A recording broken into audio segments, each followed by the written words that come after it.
As pretty much everyone knows by now, it's a sad day, especially on the right side.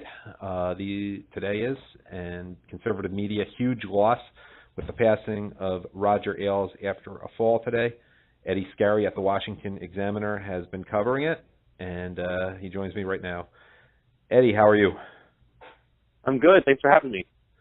All right. First, let me give you a chance to make some sort of obit about Roger Ailes. I don't know if you knew him personally or what your thoughts are right now, but let me give you that chance at least. No, I didn't know him personally. I never met him. My relationship with Fox is actually very limited, as is the case for the vast majority of media reporters in general. It's a very tough place to get anything really out of, and that was particularly true under him. But I acknowledge, just like everyone else who's ever paid attention, that he created this network, Fox News, pretty much in his image, changed the shape of politics in America, and it really distinguished his network from anything else that was on TV or really in news. It was very much created in his image. It was a very cohesive product. Still remains. There have been some changes that people might have noticed since last year when he was fired. But still, it will probably, I believe, remain a big force in politics well after he's now gone. Was it part of your decision to pursue journalism in your own career? I mean, you're a young guy, I guess. Fox News, you sort of, as you grew up, always sort of maybe took it for granted. I don't know. I mean, was it a big part of your decisions to pursue what you did? Well, I personally came in journalism really late in terms of seeing that as the way I wanted to go. But in a way, you could say it is because of him, because the way it kind of happened was I was a sophomore in college. I was actually pursuing kind of like a PR role. That was what my major was. And I remember just over the summer, the freshman going into my sophomore year, I happened to watch. My dad actually happened to be watching Fox News, and it was the O'Reilly factor.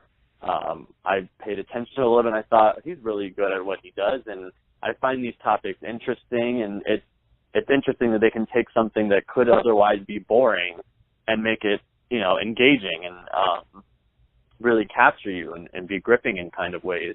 And I think that was kind of how I fell into more so politics, but realized I wanted to be involved without actually being in politics. So what's the next best way is journalism.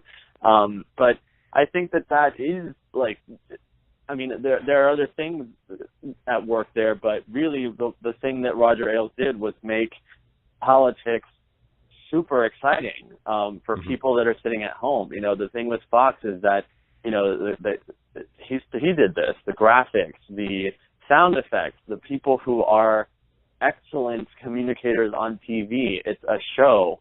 I forget who was saying this earlier, but somebody said it on social media that what Roger Ailes did was marry Hollywood to politics and to TV news.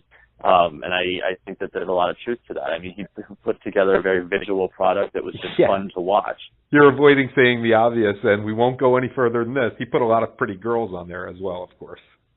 Also true, yes. Yeah, no one's going to deny that. What have been the best tributes you've heard? The ones you covered were that former President George, was it H.W. Bush, and also the one on air by Shepard Smith. What have been the best things you've been hearing today in terms of coverage, just as we remember him and his legacy?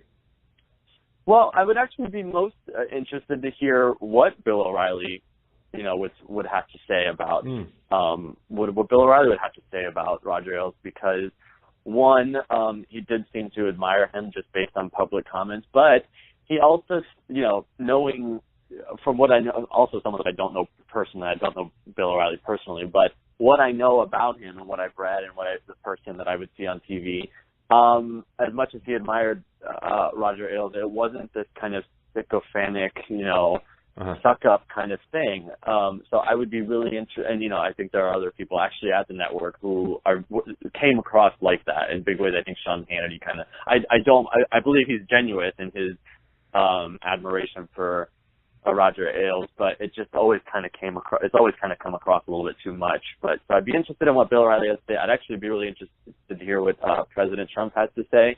But I did watch. I did watch the tribute that Shepard Smith just gave, I guess, at like 3:00, and that was pretty moving. I mean, he did cry, and he spoke about it, and right. And I mean, over the last, I guess maybe going back about 3 or 4, probably back to like 2012 or so, was when it really was becoming public, thanks to that now defunct website Gawker.com. It was becoming really public that Shepard Smith was gay, that he had a boyfriend, and to have this really prominent figure at what was the total antithesis to liberalism and social liberalism, and you had one of their most prominent anchors, a gay man, who had a close, by his own account, a very close relationship with Roger Ailes, someone he felt like was a father figure, someone who told him he loved him, and encouraged him all the time. I mean, that was pretty moving to watch. Yeah, and I hadn't realized how personally involved Ailes was in the hiring of Shepard Smith and just building up his confidence when he started out over there, and including recruiting him from Denver. I just thought that was very interesting, and the sort of personal touch in the tribute Shepard Smith gave. Has Megyn Kelly said anything yet? I'm just curious if we've heard from her. I haven't seen anything on that, and that is probably business decision oriented on NBC's behalf, because I know she is expected to go, to be, she's still got her thing working out with them, and I suspect that has something to do with it. Though I wouldn't be surprised if she said something soon. But and what you said about Roger Ailes being personally involved, I mean, in terms of like the hiring of people at Fox, I think that's especially true for people who were there from the beginning. And I believe Shepard Smith was one of the people that was there very early on. And it was Roger hired these people, and many of them, you actually will hear a lot of them say that they felt like he took a big risk on them because, it's a brand new network, and, they may not have the most experience. But something that I've always thought was interesting, I haven't read the whole thing, but not too long ago I bought the Roger Ailes book that's You Are the Message. And it's a communications book, it's a self-help book, but for people who, not just journalists, but anybody who wants to become a better communicator across like any medium. And it's really fascinating to read. But something that I always found interesting in there is he talks about just really be yourself on TV. And if you're on TV, or be yourself in front of people, don't be afraid of people making fun of you. And I think that's one thing that you see, that you have seen on Fox, that you really didn't see too often on the other networks. It was people like, that may not actually be necessarily that good looking, but they were good on TV because they came across as themselves, and he seems to have a real eye for that. Great point. All right. What's your Twitter again, Eddie?